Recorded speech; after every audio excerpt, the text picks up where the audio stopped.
can never fully repay our debt of gratitude to the nearly 1.2 million American service members who died in battle, or the over 1.4 million who were wounded. We can, however, recognize and thank the 25 million veterans still living today. These words are inscribed on the Korean War Memorial in Washington, D.C. Our nation honors her sons and daughters who answered the call to defend a country they never knew and a people they never met. Those words apply equally to many of our World War I, World War II, Vietnam War, and Gulf War veterans as well. They apply to today's active duty service members, tomorrow's veterans, who are helping to maintain peace throughout the world. Today, it is our privilege to say thank you to all of America's veterans, to let them know that we appreciate them for their service and honor them for their sacrifices. The price of freedom is high. We cannot afford to lose those who are willing to pay it. Today, we celebrate America's veterans for keeping this nation the land of the free and the home of the brave. At this time, I would like to introduce our MC for today's program. She is a 2018 Blaine High School graduate, where she also played volleyball and golf. She received a bachelor's degree she received a bachelor's degree from University of North Dakota in 2020 and currently works as a morning news anchor, a reporter for Fox 9 News. Prior to joining Fox 9, she was a news anchor and reporter for WDay in Fargo, North Dakota, where she assisted her team in winning an Emmy Award in 2022. Ladies and gentlemen, please welcome Saquon.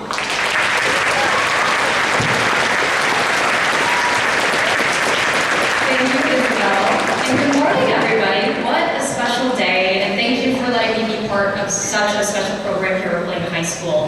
Of course, we have a lot to get to, but first, as Isabel mentioned, I worked as a reporter and an anchor in Fargo for a few years. And, you'll probably hear this from every journalist you'll meet. I think the best part of what we get to do every single day is truly getting to connect with so many members of our community and getting to share those stories. And when you think about our community, so many different people make up our community, right? You, me, us, veterans. So during my time in Fargo, I got to work very closely with a lot of veterans, some of them being my very own colleagues. I also helped report on a story where a new Veterans Affairs hospital opened up in Fargo, and that is so, so important for our war veterans and military personnel to get the help they need, whether it's medical care or maybe mental health help. So for me to be part of this program is really surreal. I really thank you guys for letting me be part of this. Again, like Isabel mentioned, I was a 2018 graduate, so for me to be up here today is a great honor. As we begin the ceremony today, I want each and every single one of you to think about a veteran who you might know personally, and also think of our veterans who are here with us in this very gym. Thank you so much for letting me be a part of this.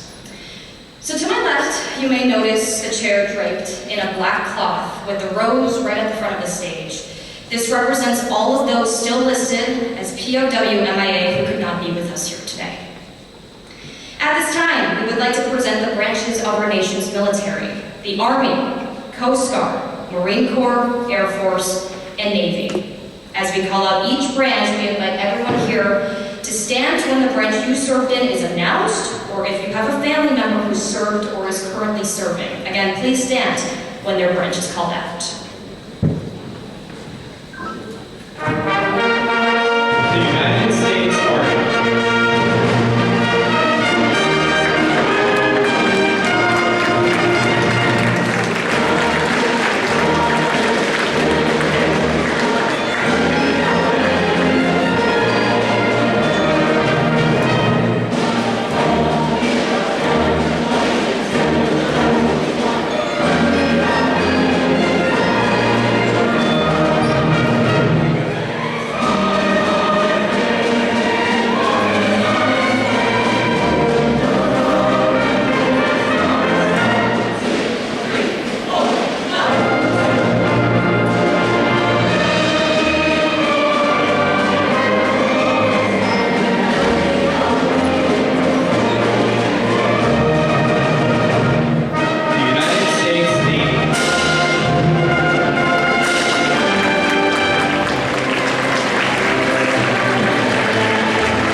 Ladies and gentlemen, please stand.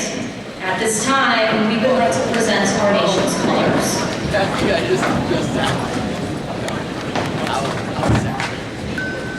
Our flag today is being presented by veterans from Sergeant John Rice VFW Post 6316. Carrying in today's flag are Molly Quast. Molly joined the Army Reserve back in 2003 as a 31 Bravo military police officer. She was deployed in Iraq in 2006 in support of Operation Iraqi Freedom. Staff Sergeant Tim Quast. Tim joined in October of 2022, attended basic training at Fort Sill, Oklahoma, and AIT for MOS 92I at Fort Lee, Virginia. He served in the reserve for the 13th Psychological Operations Battalion in Arden Hills, Minnesota as a supply specialist and supply sergeant for A Company.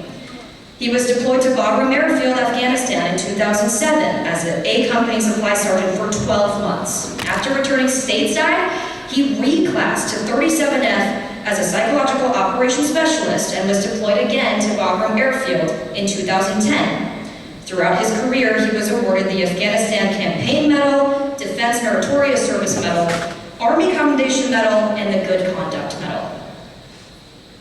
E5 Joe Morse. Joe was an electronics technician second class. He served on the USS Okinawa doing primarily communications repairs and maintenance with some copier repair on the side. He was the only tech qualified to work on the ship's multiple copiers. The Okinawa was part of the faux amphibious landing the night and morning of Operation Desert Storm. Their amphibious readiness group had to get well within missile range to sell the idea that they were going to land on the shore to attack. Joe also served on the USS Anchorage as the lead and petty officer for the electronics group. His last duty station was at a strategic communications unit based at Tinker Air Force Base in Oklahoma. There, he served as the leading petty officer for 3 stations and helped with the build and the design of a mobile communication setup, enabling the unit to move locations if need be. Lance Corporal Randy Monson served from 1971 to 1973. He was going to be drafted, but instead enlisted in the United States Marine Corps at 17 years old. Randy served 7 months in Vietnam. He was an ammunition technician in the Explosive Ordnance Division. He's a Coon Rapids graduate and is married with a family of 4. He is currently the commander of the Sergeant John Rice VFW. Ladies and gentlemen, our nation's colors. Present, home!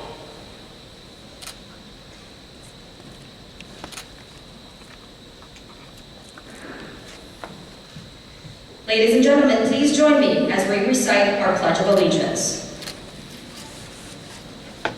I pledge allegiance to the flag of the United States of America and to the republic for which it stands, one nation, under God, indivisible, with liberty and justice for all. Please remain standing as the Blaine High School Concert Choir leads us in our national anthem.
Ladies and gentlemen, please be seated as we prepare for the official wreath-laying ceremony. During this ceremony, we will honor Blaine High School staff members who are veterans and also Blaine High School seniors who have enlisted in the United States military.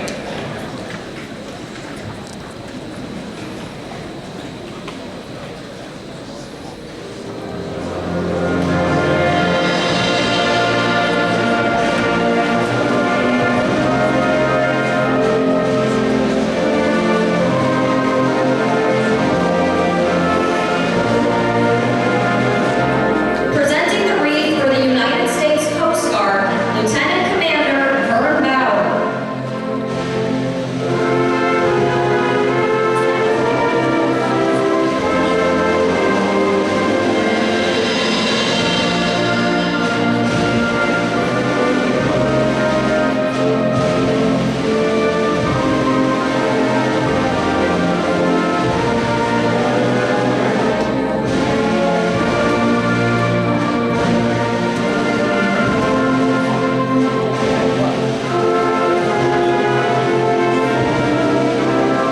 Presenting the wreath for the United States Air Force, Blaine High School English teacher and senior airman Ethan Scheibe.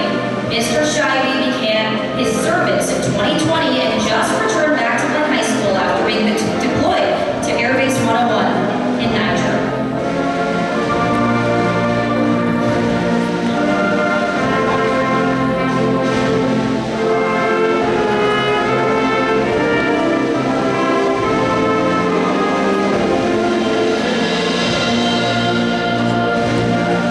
Presenting the wreath for the United States Navy, Petty Officer Aviation Ordnanceman, 2nd Class Joe Crawl.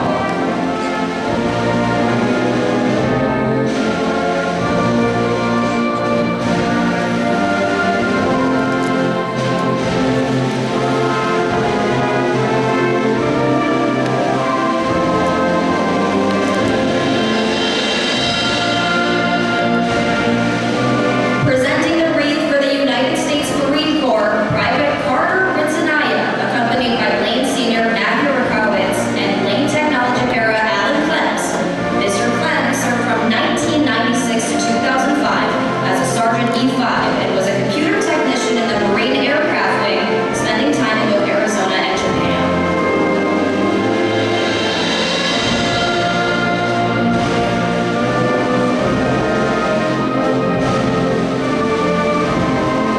Presenting the wreath now for the United States Army, Staff Sergeant Ron Chassé.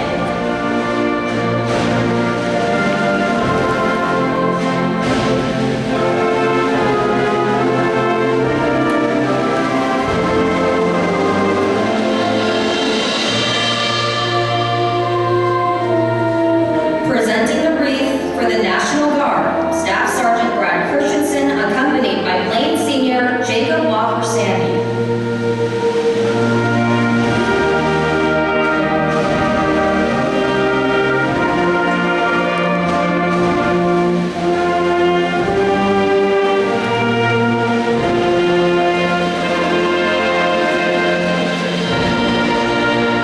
On behalf of the entire staff and student body, thank you for your service to our country. May we never forget all of those who served to protect our nation and our liberty.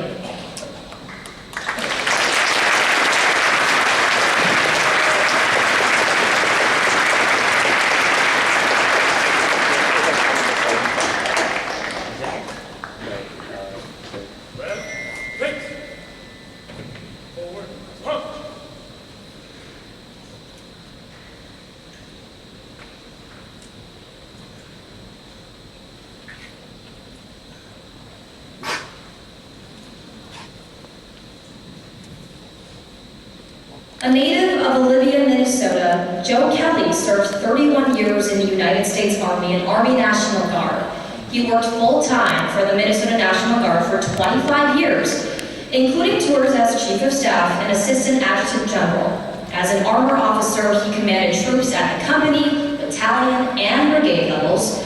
Joe served a combat tour in Iraq in 2004 and 2005. He retired from the military in April of 2021 as a brigadier general. Joe then went to work for the Minnesota Department of Public Safety. In In January of 2015, he was appointed as the state's Director of Homeland Security and Emergency Management. He served in that role until he retired from public service this past January. Joe has been happily married to former Jean Decky of Blue Earth, Minnesota for 37 years. Jean is a registered nurse and works as the Senior Administrative Director of the M Health Fairview Surgery and Procedure Center in Minneapolis. They have 2 grown daughters and a granddaughter. The Kellys make their home in Lindsboro, Minnesota. Ladies and gentlemen, Brigadier General Joe Kelly.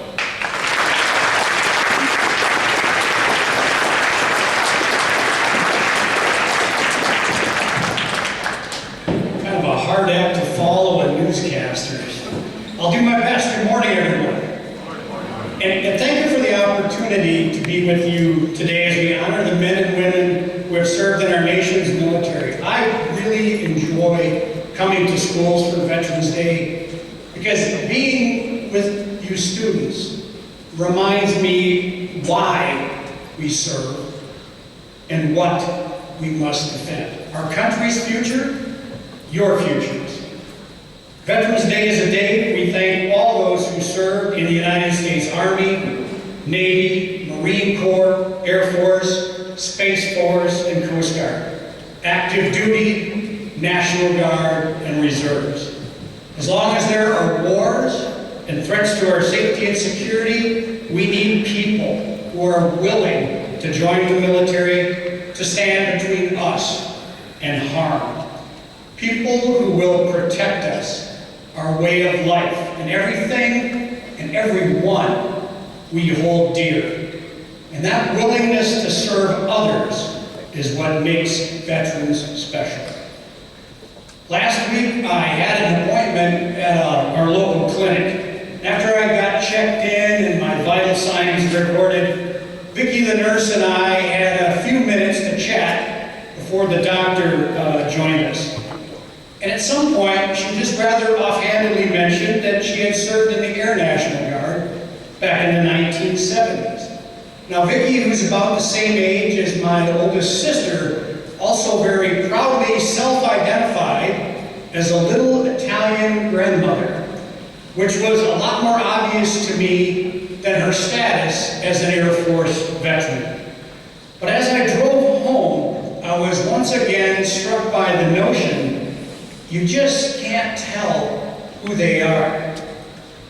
If veterans aren't wearing the uniform of their service, or of a veterans organization, or some gear that indicates what war they served in, or what service they retired from, you probably won't be able to tell that they're a veteran just by looking at them. It happened again 3 days later. Back at the clinic for one more follow-up. Don't worry, everything's fine. The medical tech, Rachel, looked at my shot record, and she noticed that I'd been vaccinated against anthrax. She's like, so why is that? And I said, well, the Army thought it was a good idea that I get that shot before I went to Iraq. And she smiled and said, me too. Rachel had served on active duty in the Army for 4 years, joining shortly after 9/11. She wasn't a medic back then, but a maintenance supply clerk who ordered repair parts for military vehicles and equipment. She had deployed to both Afghanistan and Iraq. You just can't tell who they are. You can't tell who our veterans are by looking at them, because quite frankly, we're regular people. Well, not entirely. There are, as we heard earlier, about 25 million living veterans in the United States. So we kind of blend in. But veterans are indeed ordinary Americans, but they have done something extraordinary. Something that 95% of our fellow citizens cannot, have not, or will not do. And that's serve in the armed forces. That said, veterans aren't superheroes or action figures.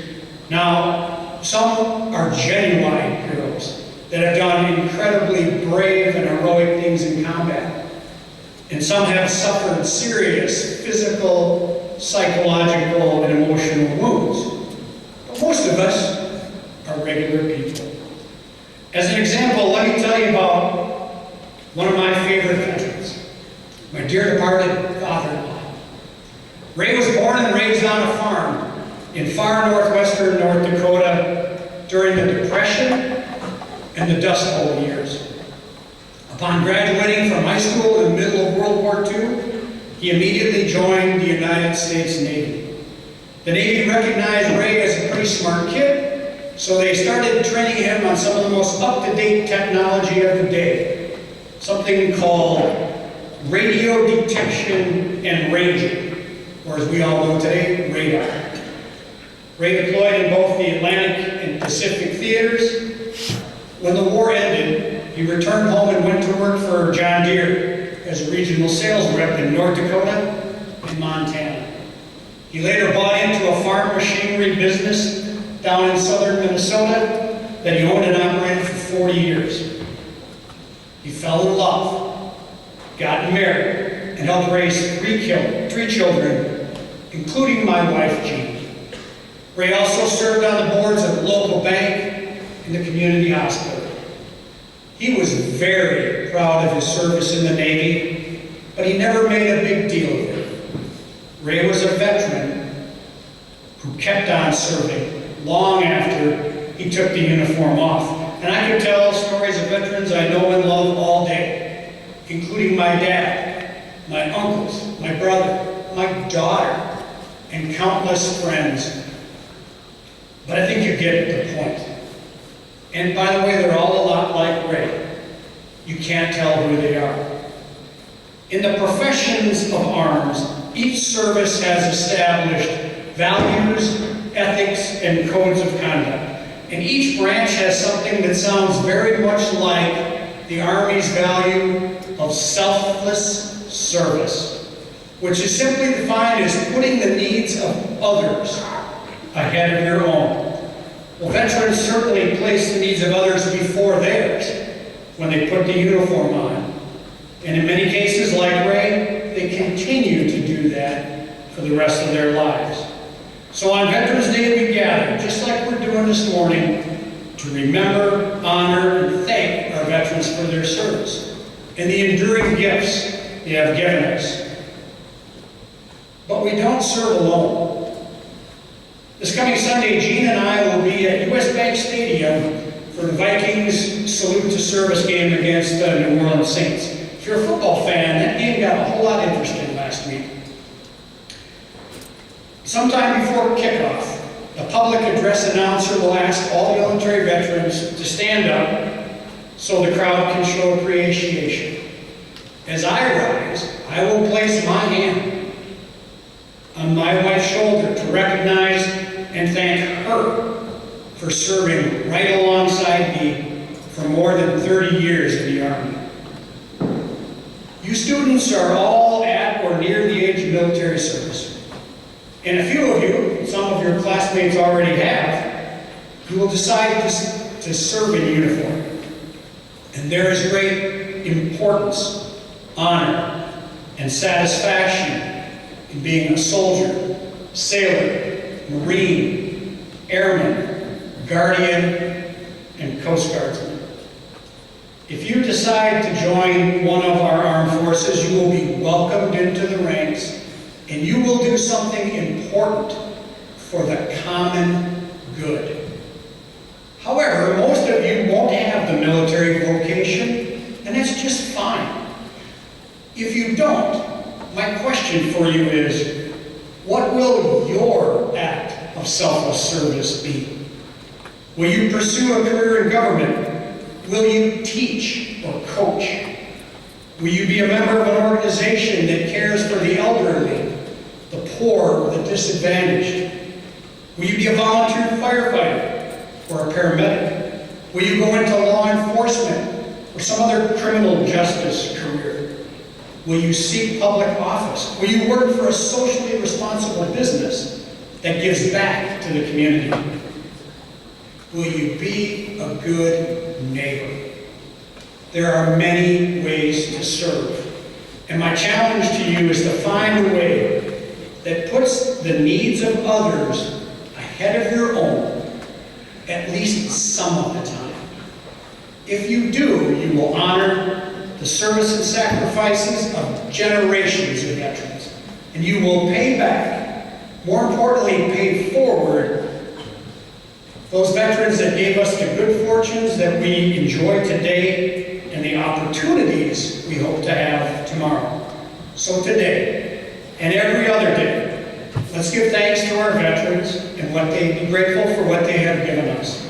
And let's be hopeful that you will all step forward and give of yourselves in some form of selfless service so that we may continue to have the blessings of this great nation, these United States of America.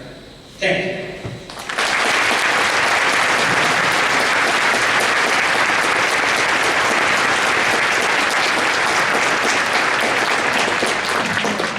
Thank you, General Kelly. I think there were some powerful takeaways from that. I would now like to draw your attention to the flagpole in the center of the gym. Lowering our flag to half-staff is United States Marine Corps veteran Corporal Dennis Angel. Dennis served as a forward observer for 81mm mortars the last 2 years of Vietnam in 5 Far East countries from 1973 to 1975. He's currently on the Veterans of Anoka County Chapter 470 Honor Guard Rifle Squad.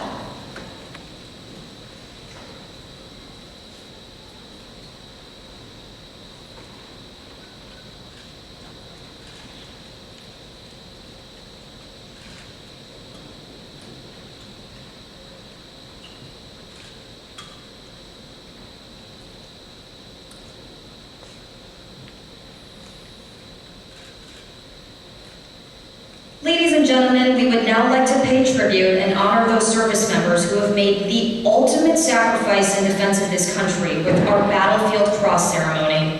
When the music for the ceremony has concluded, members of the Cross Guard Sergeant John Rice Final Salute Honor Guard Rifle Squad will be positioned at the southeast corner of the gym, and they will fire 3 rifle volleys. I want to prepare everyone for these. They're going to be loud. Please remain silent.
Then, mark time, come! Group, halt! Center, face!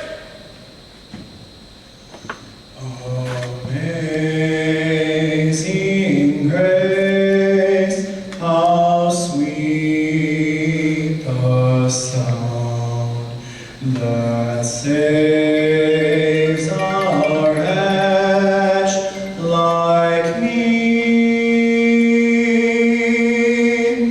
I once was lost, but now am found. Was blind, but now I see. In 1776, Patriots created a document that would forever define who we are as Americans.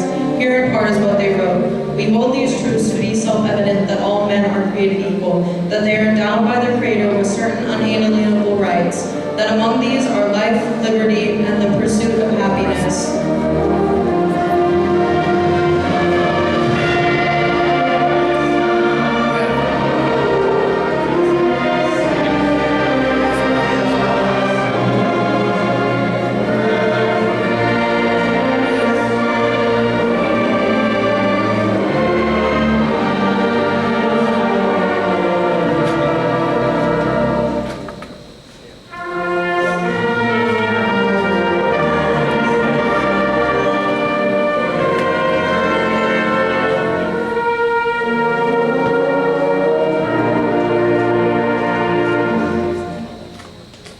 The Civil War marked a new era for the struggle of freedom, and the nation mourned those who sacrificed their lives.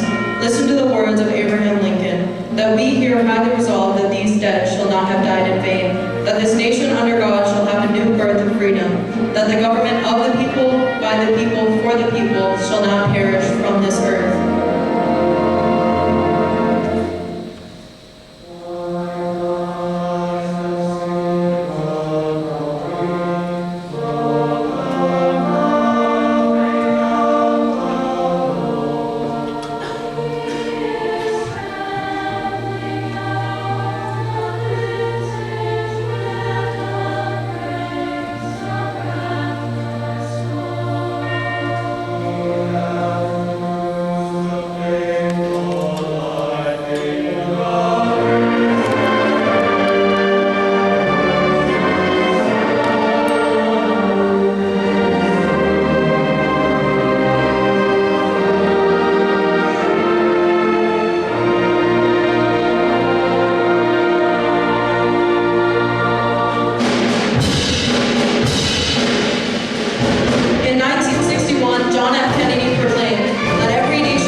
this time, we will now retire the colors.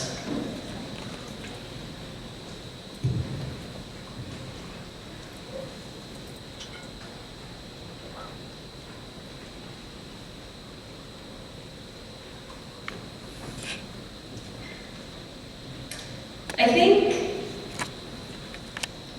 as we end this program today, I just want everyone to remember what I said right at the beginning of the ceremony. Remember what I said, think about the veterans you know personally and think about the veterans who are here today.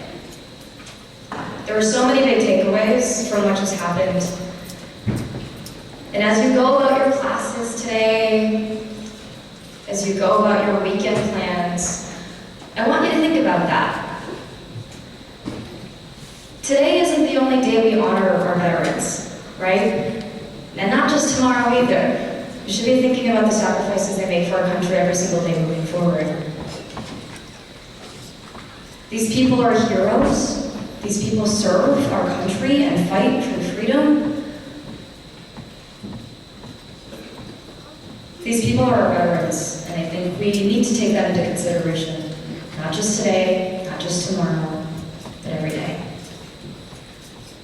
Thank you for coming out and for being here and for letting me be part of this program. And thank you to Minerva Hennepin Schools for making sure that we do take time out of our day to recognize our veterans